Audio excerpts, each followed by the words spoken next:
Welcome back to day 11 of the 100 Horror Films in 31 Days. I got in three films today.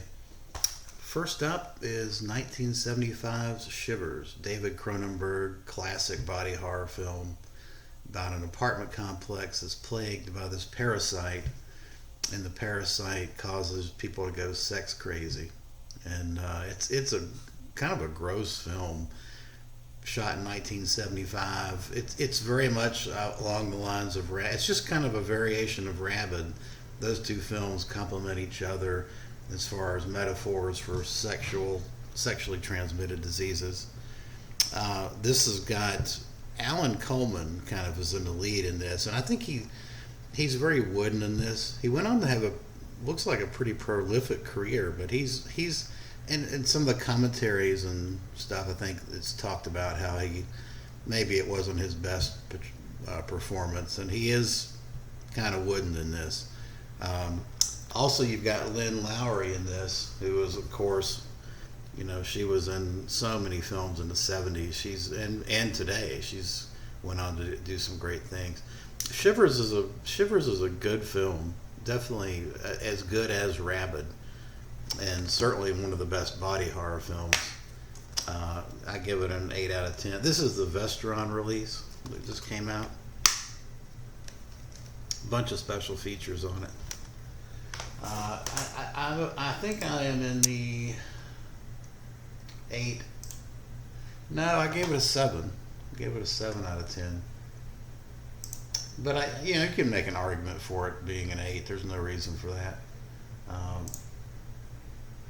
Next up, I watched on two films streaming services. One was Transylvania 65000, which is a 1985 comedy with Jeff Goldblum and Ed Begley. And actually, so Ed Begley and Jeff Goldblum are news reporters sent to Transylvania to find Frankenstein. Basically, that's the plot. And the really there, it's just it gives them an opportunity to kind of play off each other. Jeff Goldblum is more of the straight guy, and Ed Begley is the goofy, the goofy comedic side. Um, I thought it was pretty entertaining. I mean, it's a decent one-time watch. Actually, what's funny is I can't imagine if you just said, "Hey, let's pair up Jeff Goldblum and Ed Begley together and make a comedy." I'd be like, you must be nuts. But actually, those two work well together.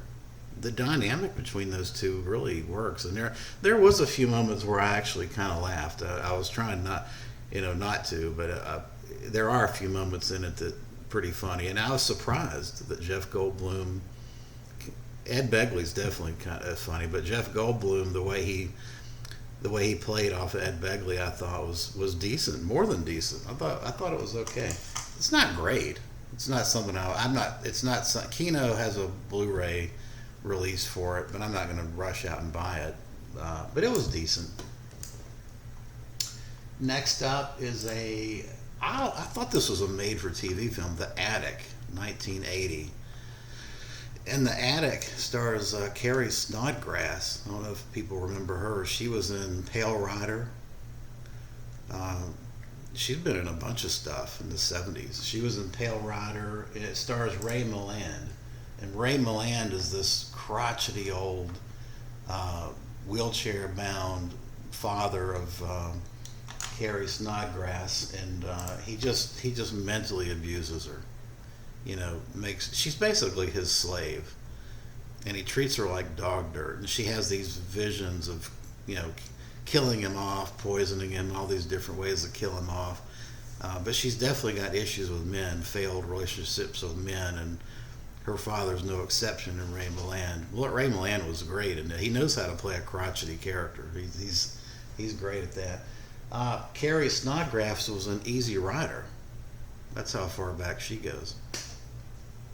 Anyway, the Attic is a very tame film. It could have easily just been a made-for-TV film. Apparently it wasn't. I looked into that. It was a theatrical release, but it's very, very tame. It's a bit of a surprise ending. Nothing spectacular. I gave it a 6 out of 10. All right, well, that's going to do it for day 11. Appreciate you watching.